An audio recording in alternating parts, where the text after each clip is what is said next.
ሴራ የነቢዩ ሰለላሁ ዐለይሂ ወሰለም የህይወት ታሪክ።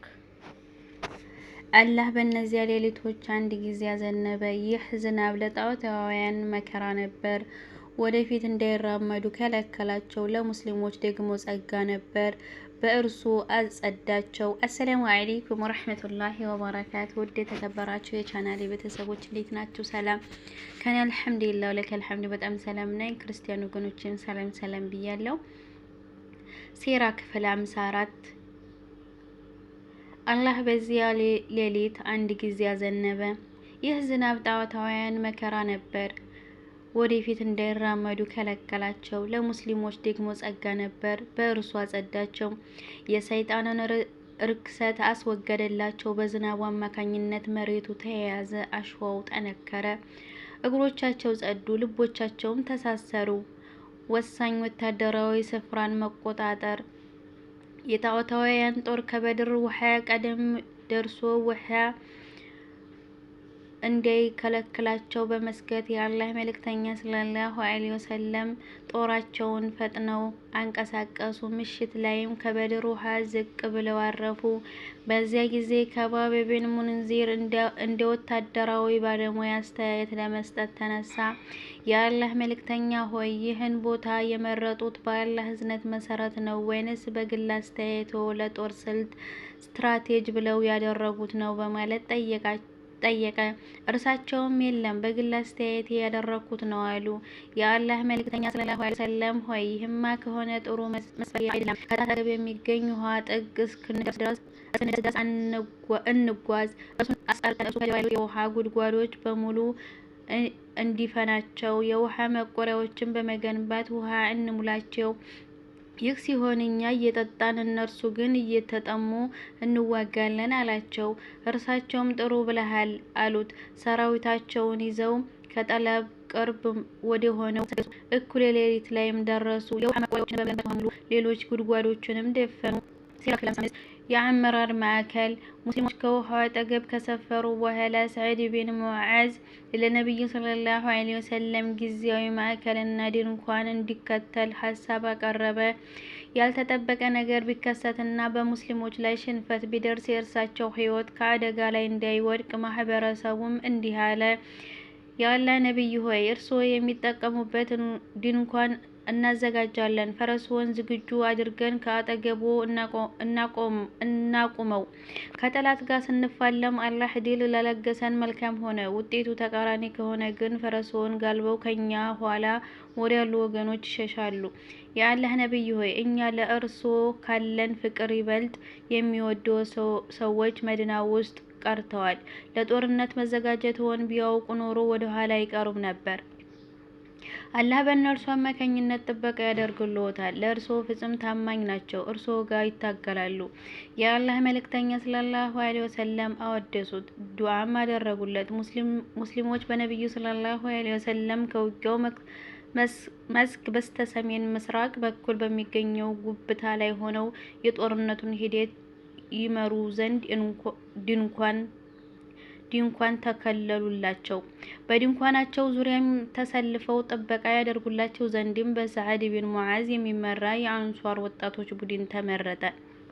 ጦርም ማዘጋጀትና ሌሊቱ ያለፈበት ሁኔታ። ከዚያም መልእክተኛው ሰለላሁ ዐለይሂ ወሰለም ጦራቸውን ማዘጋጀት ጀመሩ። ወደ ጦርነቱ መስክ በማምራትም በእጃቸው እያመላከቱ ነገ በአላህ ፍቃድ ይህ የገሌ መሞቻ ስፍራ ነው፣ ይህ ደግሞ የገሌ መሞቻ ስፍራ ነው በማለት ተነበዩ። በአንድ ዛፍ አጠገብም ሲሰግዱ አደሩ። ሙስሊሞች ይበልጥ ተረጋግተውና መጪው ጊዜ ብሩህ ሆኖ እየታያቸው ዕለቱን አሳለፉ።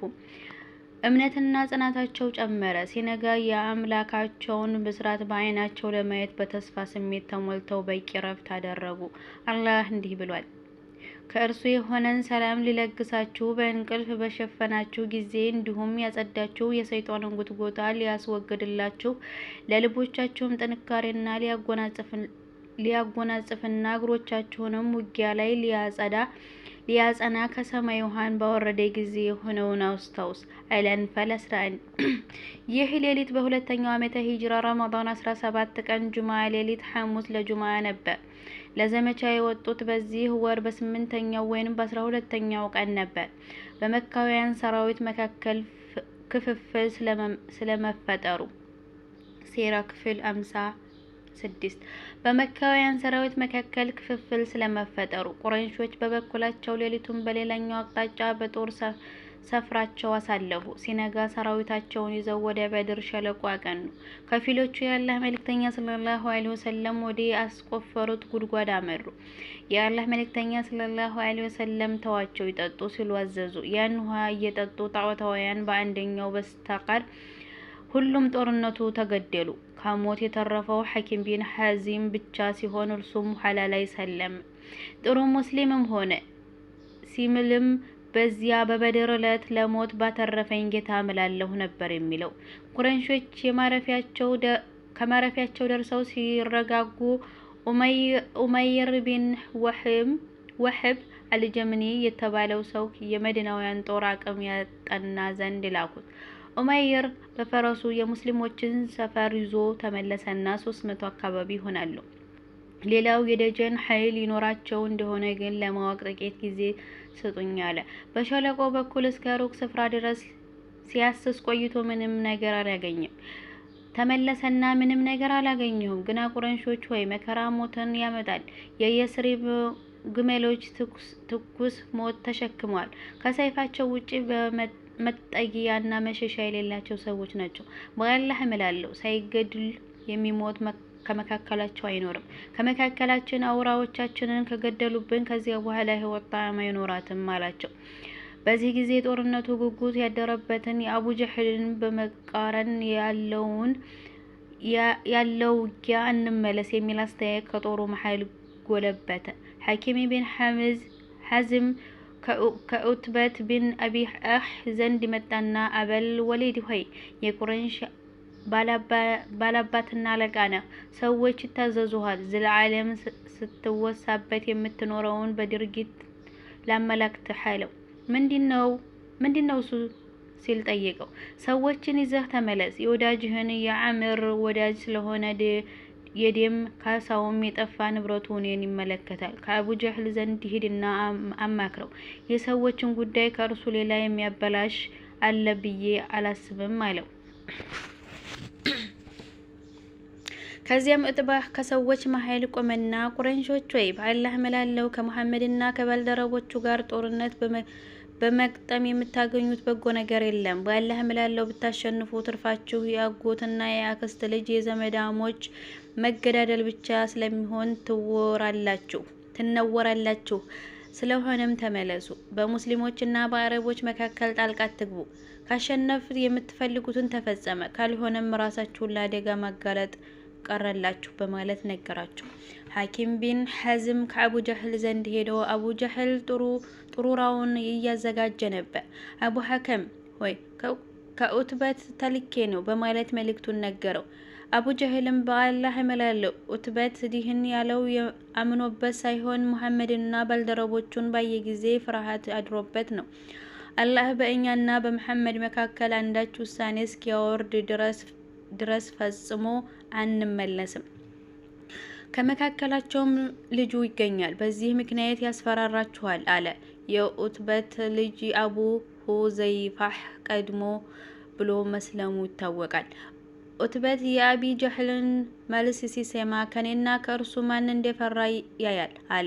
አቡ ጀህል ይህ ተቃራኒ ሀሳብ እንዳይስፋፋ በመስጋት ፈጥኖ ወደ አሚር ቢን አልሐድረሚ መልእክት ላከበት። በአብዱላህ ቢን ጀህሽ ቃኝ ቡድን የተደረገው የአሚር አልሐድረሚ ወንድም ነው። መልእክቱ እንዲህ የሚል ነበር። ወዳጅህ ዑትባህ ሰራዊቱ እንዲመለስ ይፈልጋል። ደመኞችህን በአይንህ አይተሃል። ቁምና ቃል ኪዳንህን የወንድምህን መግደል አስታውሳቸው አለው። አምር ቆመና ወይኔ አምር ሲል ጮኸ። ሰዎች ቁጭታቸው ተነሳሳ፣ ለመዋጋትም ወሰኑ። ባሉበት ክፋት ያላቸው እምነት የበለጠ ጸና። በዚህ አኳኋን ዑትበት ለሰዎች ያቀረበው ሀሳብ አቡ ጀህል አሸነፈ። ስሜቱ ጥበብን አሸነፈ። የተቃውሞ ሀሳቡም ያለ ፋይዳ እንደ ጉም ተበተነ። ሴራ ክፍል 57 የሁለቱ ኃይሎች መተያየት። ጣዖታውያን ሲገልጹና ሁለቱ ኃይሎች ሲተያዩ የአላህ መልእክተኛ ሰለላሁ ዐለይሂ ወሰለም እንዲህ አሉ። ይቀጥላል።